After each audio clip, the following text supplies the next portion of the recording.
The Bunyip, one of Australia's most feared and famous cryptids. Coming from ancient Australian Aboriginal lore, the Bunyip has been one of my favorite cryptids for a very, very long time, and I've wanted to do a video on this, but never quite found the time to do so. Recently, I teamed up with my good friend T.W. Grimm to help me research and write up a video about this. So, without further ado, let's get into the strange and creepy story of the Bunyip.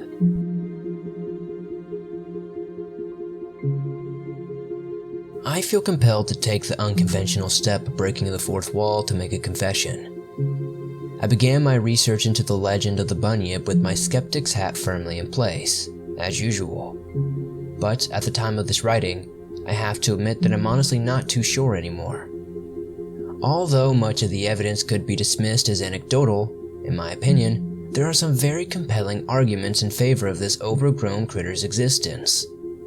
Whether the Bunyip is a myth, an animal that became extinct in the not-so-distant past, or a carnivorous brute that still lives on in the present, I simply can't dismiss this cryptid as yet another manifestation of human fears and insecurities. The legend of the Bunyip begins with an accidental discovery in the colony of New South Wales in the year of 1818. Two early explorers and their party happened upon some highly unusual skeletal remains on the shore of Lake Bathurst, a shallow lake located near the eastern coast of Australia. Hamilton Hume and James Meeham described the scattered bones as resembling that of a hippopotamus or a manatee, but they were adamant that they were remains to something completely different. The Philosophical Society of Australasia offered to pay for Hamilton's expenses if he would return to the area and recover a specimen of this marvelous new creature. But Hume was unable to repeat the journey, and his discovery soon faded into legend. The Aboriginals in the area would have undoubtedly identified the skeletal behemoth as a Bunyip, a carnivorous, semi-aquatic beast that they believed to inhabit freshwater lakes and deep holes along edges of rivers and swamps. Bunyip can be translated to devil or evil spirit. The author Robert Holden identified at least 9 regional variations of the Bunyip across Aboriginal Australia. The Bunyip's general size and shape was often described as being a strange hybrid of a seal, dinosaur, and hippopotamus, but accounts are wildly different concerning the creature's facial features. Some have stated that the Bunyip's head as being like a dog's, but other sightings relay the cryptid's features as being more reptilian in nature. Some witnesses claimed it bears a coat of short, dark fur much like a seal. Others reported it was smooth-skinned like an amphibian, while still others swore up and down that the creature was at least partially covered in dull-looking feathers. Many of the witnesses testified that the Bunyip emitted a rough, bellowing cry that made them think twice about approaching any closer to the bizarre-looking beast.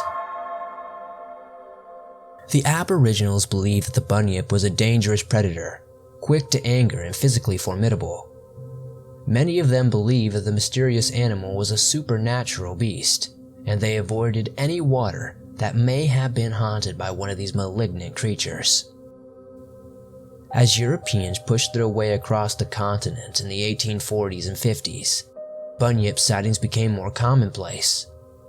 In 1845, the Geelong Advertiser reported on the discovery of fossilized bones not so far from the settlement, which they claimed were identified by an Aboriginal man as belonging to a Bunyip. The article breathlessly recounted an incident where a woman was killed by a Bunyip, and told of a man named Mamamwan, who showed several deep wounds on his breast made by the claws of the animal. The paper went on to claim that the beast has a head resembling an emu, with long bills at the end, had an extremity of which is transverse projection on each side, with serrated edges like the bone of a stingray. Its body and legs partake of the nature of the alligator. The hind legs are remarkably thick and strong, and the forelegs are much longer, but still of great strength. They went on to say that the extremities are furnished with long claws, but its usual method of killing its prey was by hugging it to death. When in the water, swims like a frog, and when on shore, it walks on its hind legs with its head erect, in which position it measures 12 or 13 feet in height. An escaped convict named William Buckley claimed to have had many encounters with the Bunyip during the 30 years he spent living with the Wathaurong people. He claimed that they had been found in many inland lakes, and they were covered in dusky gray feathers. Buckley also insisted that the animal was known to have supernatural powers of malign power, capable of causing sickness and famine if angered by the interference of human beings. He was tempted to spear one of the creatures so that he might preserve its hide and skeleton for a specific inquiry on the scientific end, but he didn't dare carry out this plan for two very good reasons. One, the Bunyip was noted by the Wathaurong people as being extremely strong and ferocious, and two, his native host would surely turn on Buckley and kill him if he did so, murdering him in retribution for bringing the supernatural wrath of the Bunyip down upon their people. In January of 1846, a strange and unfamiliar-looking skull was found by a settler on the banks of the Murrumbidgee River near Balranald, New South Wales. In March of the same year, a bunyip or gigantic platypus was spotted sunning itself on the banks of the Yarra River, just on the other side of the river from the Custom House in Melbourne. A crowd formed, and 3 men in a boat set out to capture the brute, but it disappeared into the river when they drew close. From all accounts, if the mysterious creature really was a bunyip, the men in the boat were probably lucky to escape with their lives. The Murrumbidgee skull was identified by several experts as being that of a deformed fetal skull of a foal or a calf, but the Australian Museum in Sydney still chose to put the artifact on display for 2 days in July of 1847.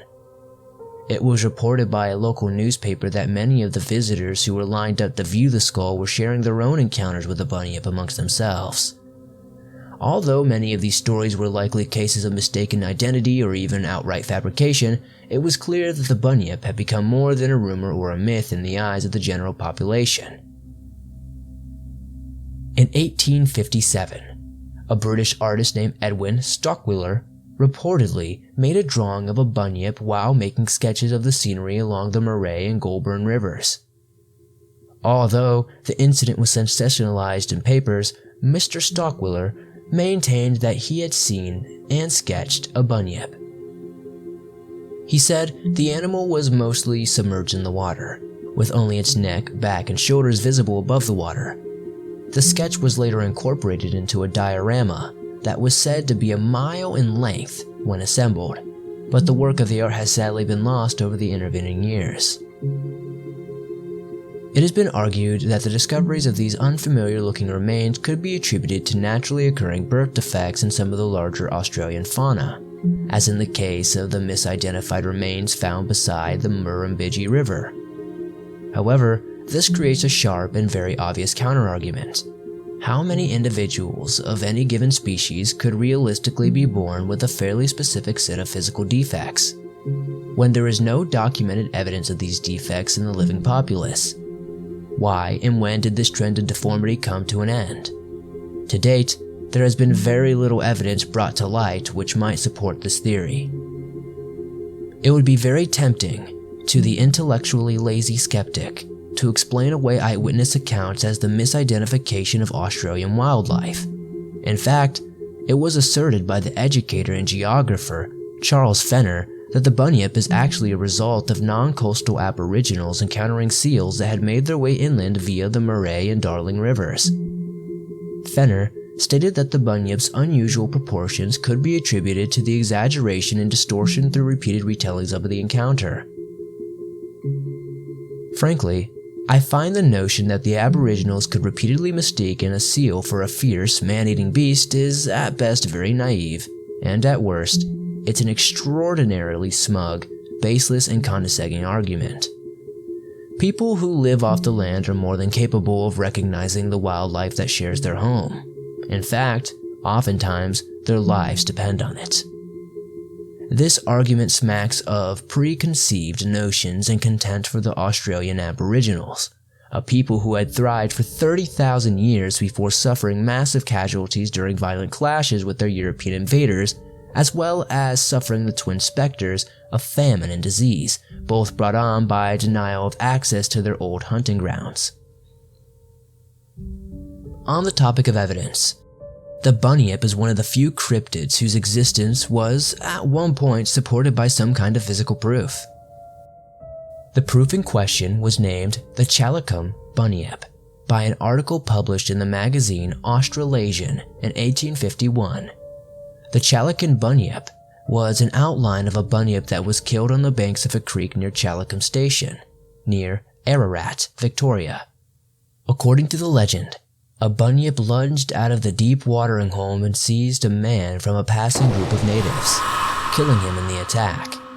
One of the hapless victim's companions brought the bunyip down with repeated thrusts of his spear. Soon after this incident, the locals decided to cut an outline of the dead beast in the turf, which they would retrace every year for an unknown period of time.